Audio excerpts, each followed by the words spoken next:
coming over more often then?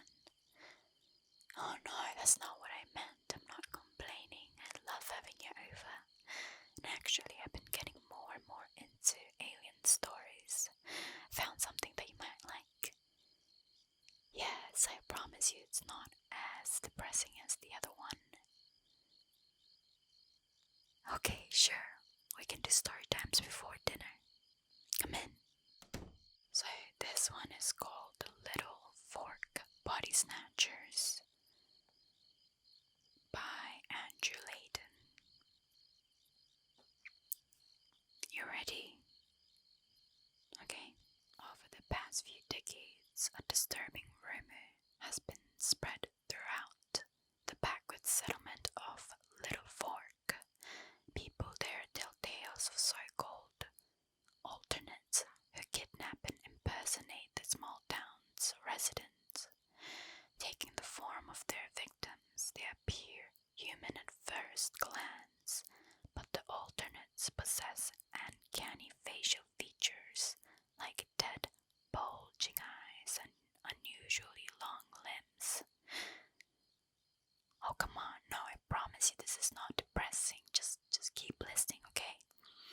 Of course, none of this is concerned Dr. Emma Wilton. She was in search of another Little Fork legend, the ivory-billed woodpecker. Once the largest woodpecker in the US, the bird was now considered extinct by most ornithologists, Emma included. Although the last official sighting of the birds occurred in 1941, some in the area claim to have seen a large bird with shiny black plumage, not unlike those of the ivory-billed woodpecker. Emma made a little trip to Little Fork alone, stopping first at the town's only hotel, an old rickety porch wrapped around the front of the building. There, two older men sat in wicker chairs with smoldering cigarettes between their fingers, and they watched Emma with the blank stares, smoke spilled from their lips. Inside, a portly woman sat behind the counter. She sighed as Emma approached, as if annoyed that she actually had to work. "Can I help you?" she asked.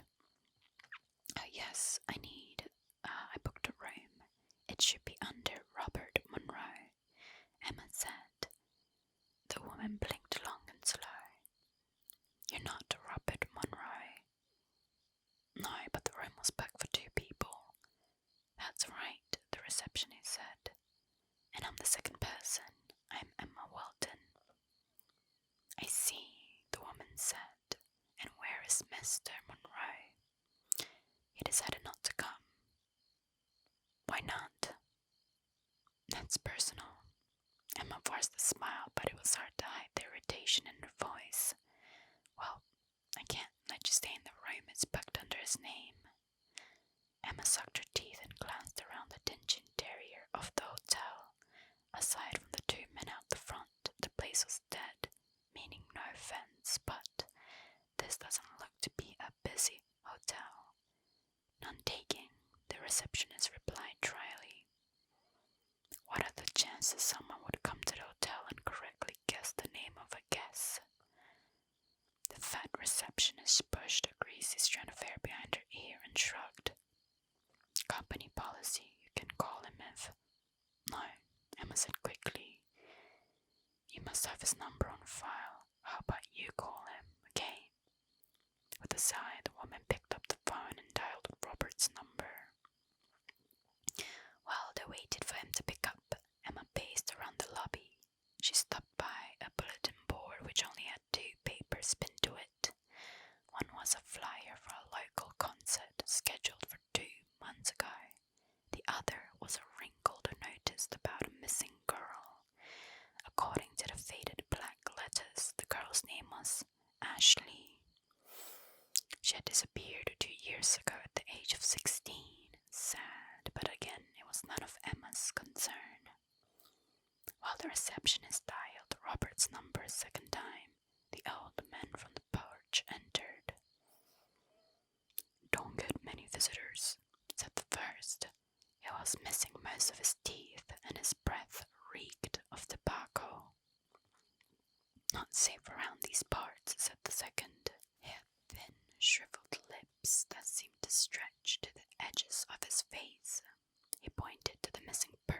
poster on the bulletin board.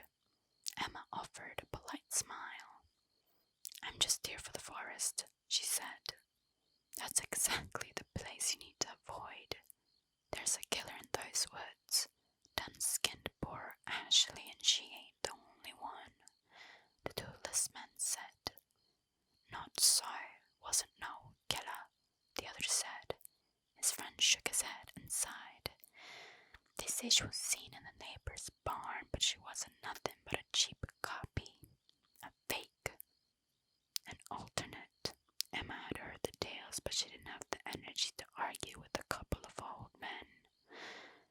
"Yes, well, I will be careful. Thank you for your concern." Fortunately, Emma was called over by the receptionist, who happily informed her that she could not reach Robert. Having left him a message, the receptionist told Emma she could leave her luggage and walk around the town in the meantime. It was just as well. She had had enough of the hotel and the irritating people inside it. With her camera slang around her neck, Emma decided to venture into the forest for an early start on her research. The ancient woodland encircled the little fork on all sides. Like fetid green shadow, it lurked behind every building and at the end of each road. However, there were no entrances into the little fork's forest. They had all gone unused and overgrown with vegetation, nor the branches crossed over one another like a wall of mossy veins, and from the earth rose tall rays of grass that hid the forest interior from view. Just behind the hotel, Emma found a small gap in the forest. Petite as she was, she managed to slip through without much effort. Yet, just as she disappeared into the shaded woods, Emma felt a cold graze on her neck. She glanced back and saw the men from the hotel watching her. Their faces were blank and expressionless. She thought nothing of it. Emma had more pressing matters on her mind. After a conversation with the receptionist, she began to think about Robert Monroe. An esteemed ornithologist like herself, Robbie was a silver-tongued man with a chiseled jaw and piercing blue eyes, and whether by luck or sheer force of will, he was also the sort of man that acquired anything his heart desired. So it wasn't long before Emma fell under his charms and into his bed. In between their frequent bouts of love-making, Emma and Robbie found time to collaborate on academic ventures. Even professionally, they had chemistry. Their interests and ideas always complemented one another, and together they had published a few papers. So as their personal and professional lives faded into one another, Emma found herself thinking about Robbie at all hours of the day, and in time her thoughts turned to the future. This would not be a problem for any other couple in a relationship. However, from Robbie's perspective, they were not, in fact, in a relationship. Therefore, when Emma began discussing her desire to have a daughter one day and how lovely their own children might look, Robbie decided to set the record straight. He also decided it would be healthy for them to go their separate ways. Emma cursed herself for being so oblivious. Part of her hoped that the search for the ivory-billed woodpecker would train her to be more attentive. Yet, as she looked around at the expansive canopy of trees, she saw no creatures, not even a squirrel or a sparrow. She listened for the repetitive tap-tap-tap of a woodpecker's beak, but when Emma heard only a soft sighing wind and the groan of shifting branches. Woodpeckers have a particular fondness for dead trees, so Emma followed a path of decay to deeper and darker sections of the woods, where hollowed oaks and twisted beeches lay in toppled wrecks. Shadows played against their shattered body as the sun descended into evening. While Emma gazed around in search of the bird, she noticed the rustling among the trees. At first she thought it might be the rustle of a creature in the canopy, but whatever made the sound was bigger, as it moved through the forest.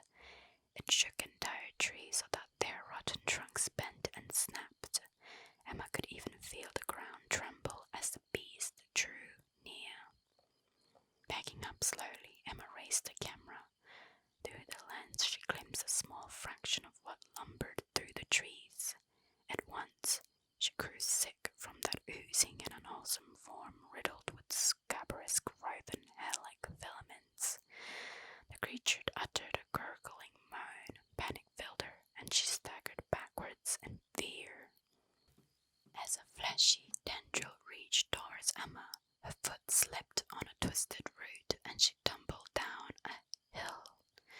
The hill was not so tall or steep to warrant concern. However, when Emma fell backwards, her head struck the corner of a jagged rock. The last thing she remembered before her vision went dark was the crunch of her camera beneath her. No doubt concussed from the head trauma, Emma passed between bouts of waking and unwaking, and in the limbo between dream and reality, she saw herself carried away by a looming mass of writhing flesh. It wrapped her in its moist appendages and struck her belly in a swift, obsessive circle. Although terrifying to look at, the creature was not evil in itself. On the contrary, it doted over her well-being with warm, gentle touches, not unlike a mother with her child. Once Emma came to, she found herself in a cave on a bed of moss. Moonlight shone through a hole in the stone ceiling. It fell on her like a pale spotlight upon a stage, yet, as far as Emma could tell, there was no audience waiting for her. The comforting environment eased her nerves to a small degree. Emma found herself able to rationalize all that had happened. She told herself the beast was nothing more than a mangy bear. Frightened, she had tripped and fallen through the hole in the cave ceiling. All that nonsense about being tended to by a fleshy monster was nothing more than a dream. Indeed, Emma felt completely calm and rational. Her only concern was the gash atop her head, but judging by the dried clumps of blood in her hair, the wound had already clotted. In addition, Emma still felt sick to her stomach. No doubt it was a lingering effect of that revolting and wholly imagined nightmare. A loud chatter rumbled through the cave, and Emma saw a shadow play against the walls. She looked around for her camera, but found it was missing. "Hello," she said. There was no reply. "Is someone there? I'm hurt." But no one answered. Emma got to her feet. Her stomach flopped and her head dizzied. Regardless, she pushed ahead. She had to get back to the hotel, no doubt. The receptionist would have something snarky to say, but she needed proper medical care and a bed. Hopefully Robbie had returned the receptionist the message. As Emma stumbled down the dank passage of the cave, she came upon a group of childlike drawings scrawled in chalk. Under the slanted moonlight, these drawings depicted happy families with wide, goofy smiles. Innocent as they were, there was something off about the drawings. The family members' forms and expressions were stretched and skewed, as if the artist did not fully understand the human body. What's more, there was a sketch of some other form. Not by any stretch of the imagination could it be confused with a human. Long, cystic limbs surface from spotted clumps of flesh, while lidless eyes bulge from sparsely hairy masses. It was not certain what this abomination had to do with the grinning families, but it was certain Emma had seen it before. Emma pressed on through dank and dreary tunnels. She followed broad, smooth-out paths that coiled this way and that. She trudged past cold, inky pools whose depths she could not fathom. All the while, her head ached and her stomach banged. She clutched her gut. It was bloated and firm. After a seemingly endless sequence of passages, Emma came upon the exit. The first morning light peeked above the horizon, penetrating the forest in pale swaths. Had she really been in the cave that long? It didn't matter. Emma had entered the forest from the east. If she followed the rising dawn, she could find her way back to Little Fork. Just then, a guttural bellow erupted behind her, and Emma heard the dull scrape of flesh against stone. At once, she ran into the forest as fast as she could. She ran with without looking back, knowing she wouldn't like what she saw. And yet, despite her desperation, Emma could only run so fast and so far. Her feet were heavy and her stomach throbbed with acute pain. When she could force herself no longer, she leaned against the trunk of a rotted birch and gazed down at the source of the pain. Her belly was massive. She pulled up her shirt to get a better look. Blue veins struck sharp paths across her skin, and although there was no obvious sign of injury, that didn't rule out the possibility of internal bleeding. Judging by the size of her cut, the bleed was serious. Without help, it would certainly prove fatal. Emma placed her hand on her stomach and thought of Robbie. All she had wanted was love and the joy of a child, but now Robbie was gone, and she would believe to death in some forsaken forest, afraid and alone. But Emma was not alone. As if reaching out for her hand, an infant limb stretched against the walls of Emma's abdomen. She stared at her stomach in disbelief, but there was no denying what she had seen and felt. Something was inside of her. The sudden pregnancy shocked Emma so much that she had almost forgotten why she had run into the forest in the first place. Behind her the branches groaned and cracked. A mucousy heap of changeable limbs dragged itself into view. On its raw and oozing flesh, gaping eyes peered down at Emma, and though she saw no mouth that could utter a sound, Emma heard a shapeless baying as if of some great and terrifying hound. By now, Emma knew there was no point to running in her current condition. She wouldn't make it far. Already her body tense with vicious contractions in an attempt to expel the growing parasite. So she fought back by flinging both rocks and obscenities, but by the sound of it, the creature was hurt more emotionally than physically, for it merely suffered Emma's attack with a disappointed whimper. Although the revolting beast did not leave, it at least kept its distance.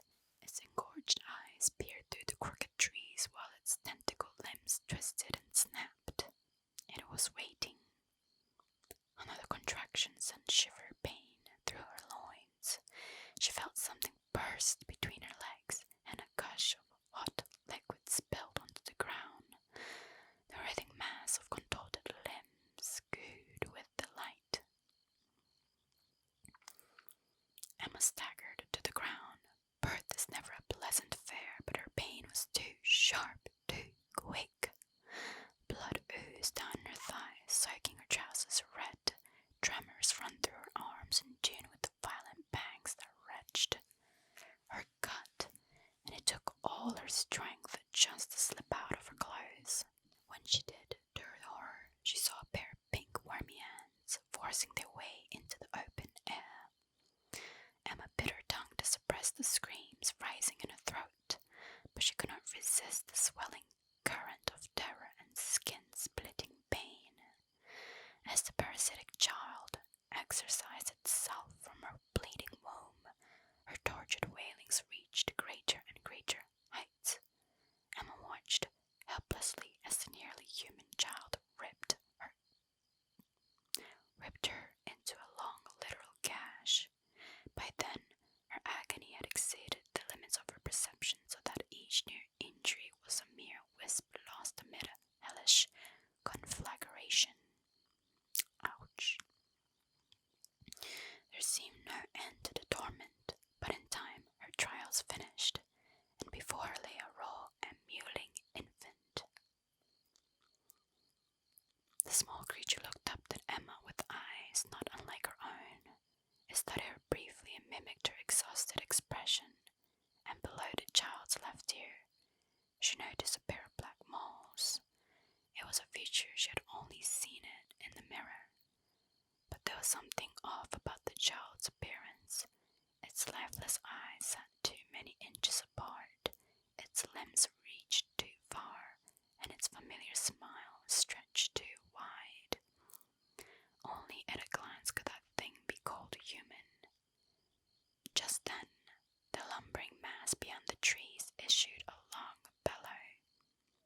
Answering its command, the newborn scurried into the forest, dragging its shriveled afterbirth with it.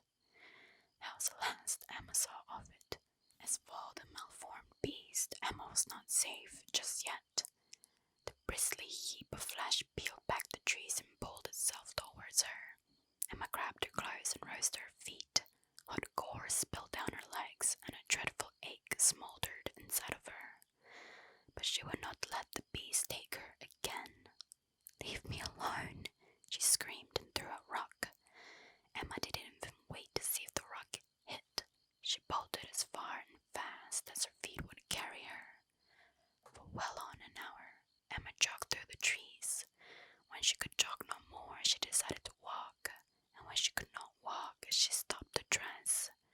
There was still a small trickle of blood, but for the most part, her wounds had clotted. Dawn had bloomed in slanted shades of orange and red. A cool wind blew against Emma's face, and the trees swayed to and from. The only sounds were of the squirrels chattering, the sparrows tweeting, and an incessant tap, tap, tap. Emma craned her head to stare up at the trees, and it was then she saw it. The ivory-billed woodpecker, the regal bird, hacked away at a dead oak with its strong straight bill. Its feathers shone red, white, and lustrous black. The long-locked bird was a beauty to behold, but all Emma could feel in the moment was contempt. In time, Emma found her way out of the forest and onto a narrow dirt path. She followed the long and lonely road back to Little Fork. There, the townspeople called her an ambulance and sent her on her way. She did not tell them why she'd endure it, nor did she tell the doctors at the hospital. They would not believe her. They would not understand. Following the dramatic events in the woods, Emma entered a state of intense apathy. Her memories were now so full of pain.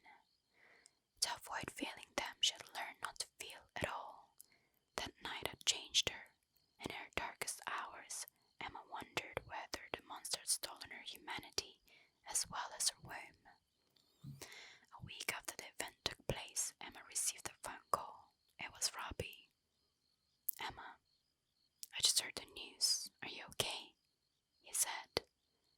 "Yes," Emma said. She did not want to talk about it, least of all with him. "I'm doing better now."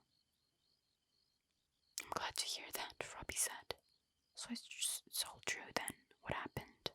I got a call from the hotel one day and then the next." "We really don't need to discuss it," Emma said. "You made clear how you feel about me." Robbie scoffed. "Just because I don't want a serious relationship doesn't mean I can't worry about you. And of course I'm worried. The police said to find you naked in the woods." "What? What are you talking about, police?" "I know it's embarrassing, but you don't need to lie to me," he said. "You attacked some lady and tried dragging her into the woods. They took you to a psych ward." "That wasn't me." "I'm surprised they let you go, to be honest." "Robbie, that wasn't me. When did this happen?" "A couple of days ago," but Emma hung up the phone. She did not doubt Robbie's story, but she did not want to hear it. She already knew the truth. Someone had attacked that lady. Someone was in the psych ward. A second Emma. A copy. An alternate. The end. So, how was that one? Okay, I'm sorry. It's hard to find a story that's not depressing that I also like. But that wasn't too depressing. At the end, there was like this moment of Robbie calling back. It's basically a rom-com. But it's kind of interesting, isn't it? Aliens. They take on so many forms as some kind of omniscient being. A parasite thing copying humans. You think Eric... not this again. You think Eric's been kidnapped by the aliens. aliens then? Okay, well, explain to me then. Why do you think an alien would come all the way down here and kidnap a little boy from this little town? You're being funny. But it's okay, because you're a cutie. Anyway, go to sleep before your imagination ruins your sleep. Or an alien snatches you up. Good night, cutie.